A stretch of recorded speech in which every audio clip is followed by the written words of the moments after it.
Previously on the diary.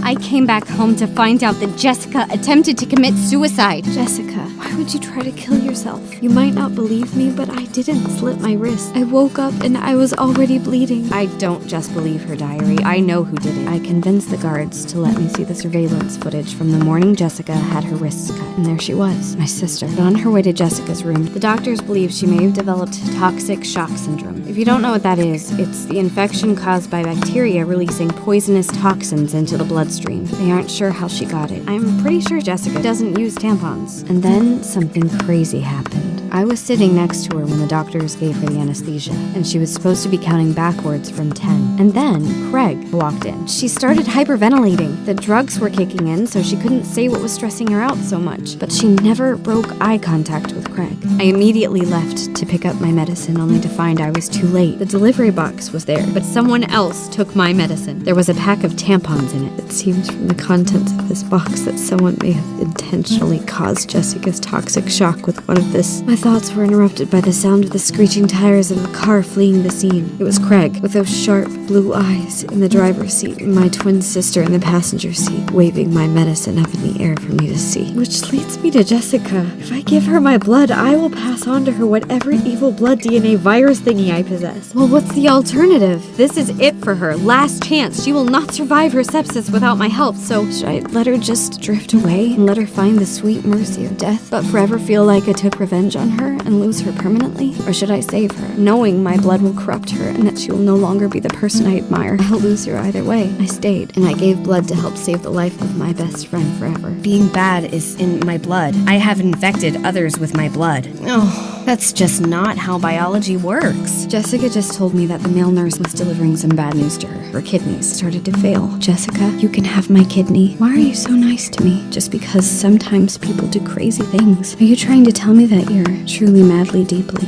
And then she started laughing. My kidneys are fine. I got you good. I'm sorry. I didn't know how you felt about me. I am really sorry. Truly, madly, deeply sorry. With a single tear calmly pouring out of the corner of my eye, I accepted her apology. There she was, my ghost of a sister, alive and well. I proudly watched her run away, being followed by her dad. I left him a little note with the information on where my sister would be today in his mailbox this morning. And so I just walked up to the mailbox in front of her house and waited for the delivery guy to arrive. For a second there, her dad saw me through the window and, thinking I was her, came out yelling her name, asking her to come back. And now her overprotective dad will follow her down to whatever hole she's been hiding in and will bring havoc to her the only way an insane father knows how. Since evil Jessica didn't tear my heart into pieces for a prank on purpose, and she is not literally the social media paralyzer, I can confidently say that there is nothing wrong with my blood. I grabbed her hand, palm side up, and placed the diary in it. Read it to me. The more I read about Jessica, her eyes were filled with tears. Everything you said about me, it's all I ever wished for. I may not have a diary of my own to show you how I truly feel about you, but I'm hoping this will make my point for me. She leaned in and kissed me.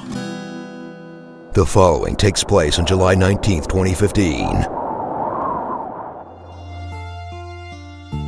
Dear Diary, since Jessica and I kissed, we've had the most real conversations I've ever had in my life.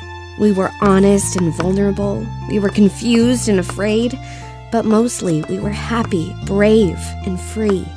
We talked about our feelings and our desires, our views on life and relationships. We made each other cute promises. Jessica promised she would never hurt me again like she did, and I promised her I would give my life for her if she ever needed me to.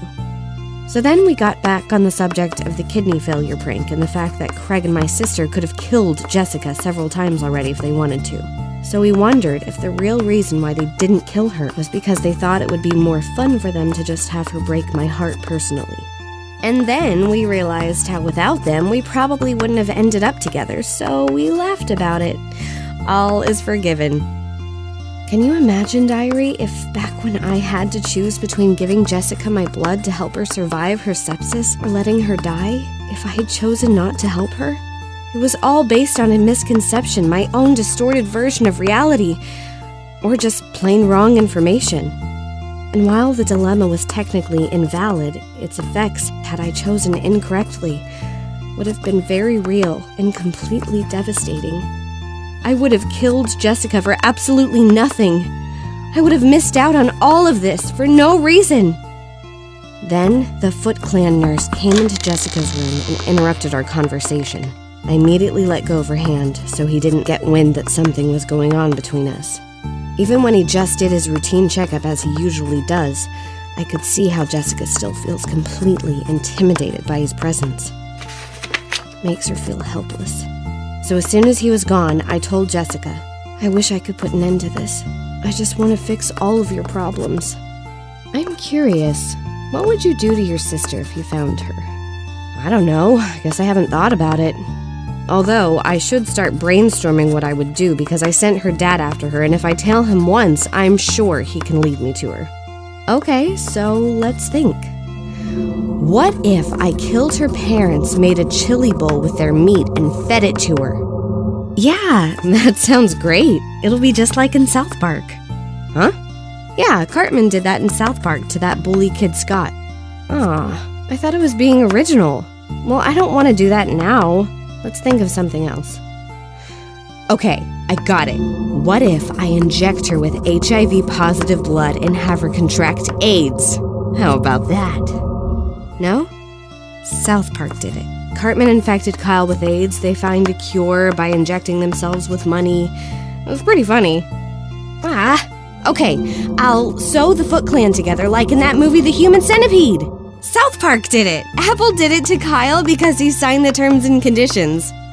Well, then I'll trap her in a bomb shelter and convince her that there was a meteor strike on Earth and keep her locked up there forever. South Park did it. Why? How come every time I think of something clever, South Park already did it?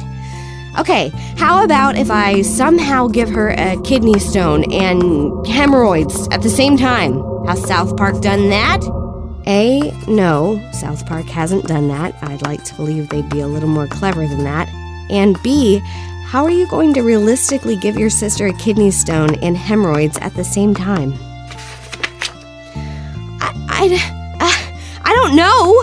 I don't know what to do. What if I make her age 40 years in the span of a week, taking her youth away? Yeah, that's not a thing. What if I get her pregnant? So what? Her punishment is responsibility?